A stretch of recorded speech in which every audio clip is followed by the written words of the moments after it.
સુરતમાં વધુ એકવાર આરોપીને પોલીસે કાયદાનું ભાન કરાવ્યું છે। લગ્ન પ્રસંગમાં ફાયરિંગ કરનાર આરોપીનો પોલીસે વરઘોડો કાઢ્યો છે।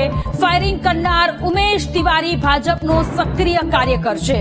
પોલીસની ટીમે ઘટના સ્થળે પહોંચીને તપાસ શરૂ કરી। કઈ રીતે ફાયરિંગ કર્યું તેનું આરોપીને સાથે રાખીને રિકન્સ્ટ્રક્શન કરવામાં આવ્યું છે। તો સુરતના આ દ્રશ્યો છે કે જે આરોપીને સાથે રાખીને પોલીસ દ્વારા રિકન્સ્ટ્રક્શન કરવામાં આવ્યું છે। થોડા સમય પહેલા એક વિડીયો સોશિયલ મીડિયામાં વાયરલ થયો હતો કે જ્યાં આરોપીએ ફાયરિંગ કર્યું હતું। સંવાદદાતા ધ્રુવ ફોન લાઈન પર જોડાયેલા છે। ધ્રુવ, સુરતમાં પોલીસ દ્વારા આરોપીઓનું વરઘોડો કાઢવામાં, સરઘસ કાઢવામાં આવી રહ્યું છે। વધુ એક આરોપીનું સરઘસ નીકળ્યું છે। બિલકુલ સાચી વાત છે। સુરતના ડિંડોલી વિસ્તારમાં ગતરોજ જે લગ્ન પ્રસંગ હતો તેમાં 3 રાઉન્ડ જેટલું ફાયરિંગ કર્યું હતું।